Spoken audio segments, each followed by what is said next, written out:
ივნისის თვე იწურება და საგამოცდო ციებ-ცხელებამ უკვე პიკს მიაღწია. აბიტურიენტების საკითხებს კიდევ ერთხელ გადაიმეორებენ და 3 ივლისიდან გამოცდების ჩაბარებას დაიწყებენ. ერთიანი ეროვნული გამოცდებისთვის თითქმის მზად არის გორის საგამოცდო ცენტრიც.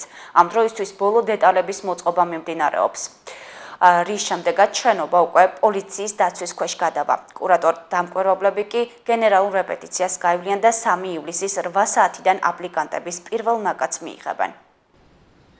მეგი წეველიძე აბიტურიენტია. მან ყელქცეულის საჯარო სკოლა ოქროს მედალზე დაამთავრა. უმაღლესი ქულები მოიპოვა საატესტატო გამოცდებზე და იმედი აქვს, რომ ერთიან ეროვნულ გამოცდებსაც წარმატებით ჩააბარებს. სასურველი პროფესია და უნივერსიტეტი უკვე შერჩეული აქვს. ამ ეტაპზე მისი ერთადერთი საზრუნავი 100%-იანი დაფინანსების მოპოვებაა, რისთვისაც როგორც ამბობს თავდაუზოგავად იშრომა. გამოცდას 5 საგანში ჩააბარებს და ეცდება, რომ სამედიცინო უნივერსიტეტის ერთ-ერთი წარმატებული სტუდენტი გახდეს.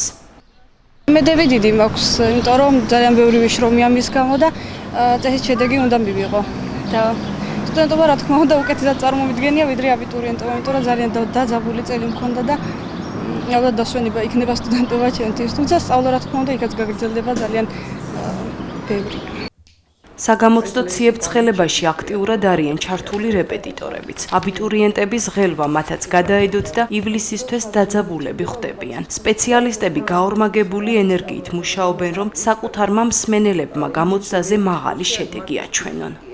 მედოვნებ, რომ წლევანდელი წელი კიდევ უფრო მეტად წარმატებული, გაცილებით უკეთესი იქნება, კიდევ უფრო მეტ მადლობას დავიმსახურებთ ეროვნული ცენტრის თანამშრომლებისგან.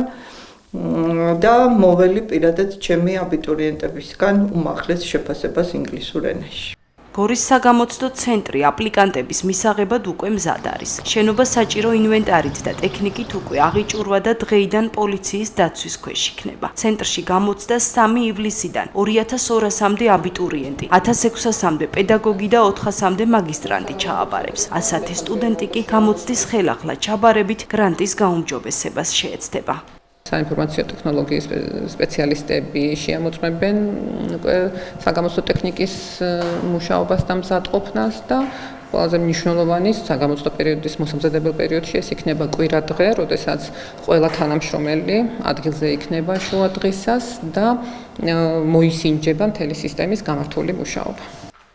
საგამოცდო ცენტრი უკვე შეამოწმეს საგანგებო სიტუაციების მართვის სამსახურის წარმომადგენლებმა. 3 ივლისიდან კი ადგილზე საგანგებო რეჟიმში იმუშავებენ სახანძრო სამაშველო სამსახურისა და სასწრაფო დახმარების ბრიგადები. რაიმე სახის დარღვევის თავიდან აცილების მიზნით მობილიზებული იქნება საპატრულო პოლიციაც. საგამოცდო ცენტრის ადმინისტრაცია აპლიკანტებს ყველა საჭირო წესის დაცვისკენ მოუწოდებს, რომ დაუდევრობის გამო გამოცდიდან არავინ მოიხსნას.